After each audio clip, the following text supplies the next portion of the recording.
Hello, good day, and welcome to this session on the supply environment. By the end of this session, you should be able to explain what the supply environment is and distinguish the internal environment from the external environment. And thirdly, distinguish the microenvironment from the macroenvironment, while finally being able to state the three basic ways of influencing the environment. So basically, the supply environment comprises the internal environment as well as the external environment. The internal environment usually comprises the organization's functions or department as well as its various personnel and its culture, objectives and plans, as well as systems and technology. So internal environment of any organization is used to describe what goes on in the organization and what shapes the organization's daily processes.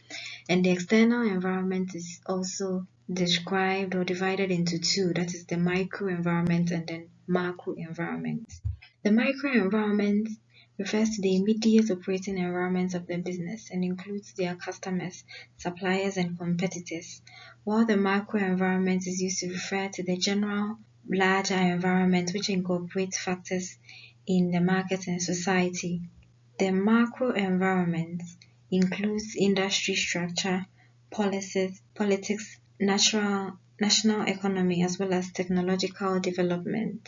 The internal environment is, as we saw, what characterizes and shapes the organization, and it has a huge impact on the final product and the eventual delivery to customer or consumer.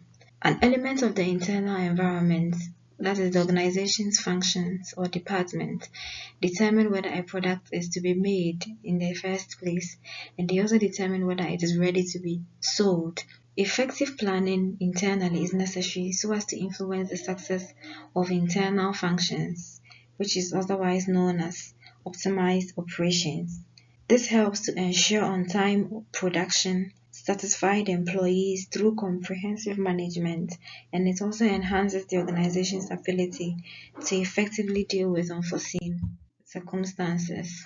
The external environment is characterized by factors that are not within the purchasing organization's control. They are outside the organization, and as we saw, they entail the micro and the macro environment. And for the factors in this external environment, the organization has to forecast or anticipate the factors which are likely to affect the internal environment.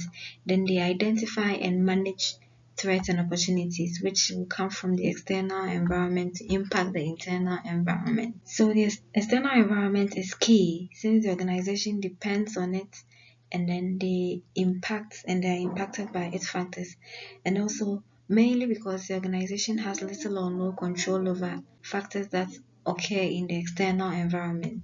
So an organization and its supply chain are influenced in three basic ways from the external environment or from the general environment. So the external environment, first of all, presents opportunities and threats to the organization, and this affects the organization's ability to compete and fulfill their objectives. Secondly, the organization gets its resources from the environment. Some of these resources include labor, materials, and supplies. And also, finally, the external environment has stakeholders who may seek or have the right to influence the activities of the organization.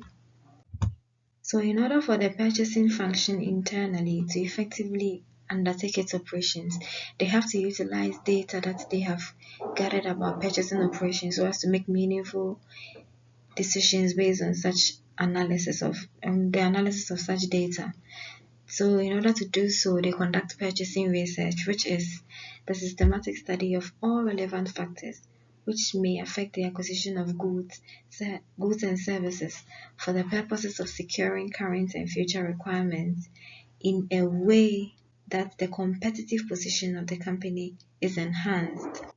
So in conducting purchasing research, which is understanding the organization's purchasing environment and identifying opportunities, threats, and stakeholder influence which might affect supply, the organization undertakes certain processes, which includes environmental analysis. Environmental analysis basically describes studying the environment to know the environmental factors and assessing the organization's ability to meet those environmental factors. And the environmental factors can be considered from the staple analysis, where you consider socio-cultural factors, technological factors, economic factors, environmental factors, legal factors, as well as ecological factors. Then the organization also conducts environmental analysis by conducting the SWOT analysis, where they determine their strengths, weaknesses internally, as well as the opportunities and threats that will come from the external environment.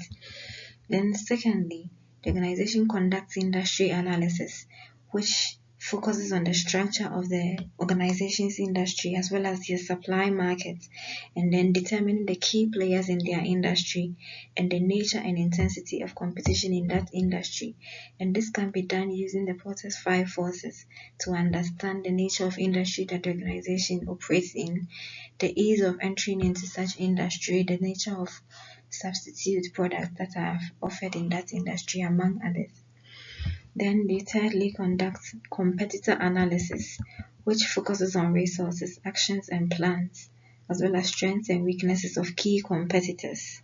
Then you move on to analyze critical success factors, which focus on what objectives must be achieved in order to secure competitive advantage in an industry. So what does the organization need to do in order to realize competitive advantage? Is it through the pursuing of a low-cost strategy or through the pursuance of a differentiation strategy? What can the organization do in terms of strategy implementation so that they can achieve the competitive advantage goal? Then you conduct supply, demand, and capacity forecasting so as to know future sourcing requirements and related requirements for supply chain capability.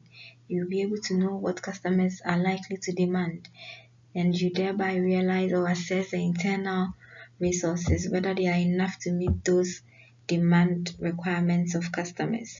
Then you conduct vendor analysis, which is the evaluation of performance, that is the potential capacity and capabilities of current vendors and also of prospective suppliers in the supply market. Then you conduct supply market analysis, where you appraise general supply conditions in the market and environmental forces which affect supply or demand. So in this session, you've basically learned about the supply environment, the internal environment and external environment, then the micro environment as well as the macro environment, and 3 basic ways of influencing the environment.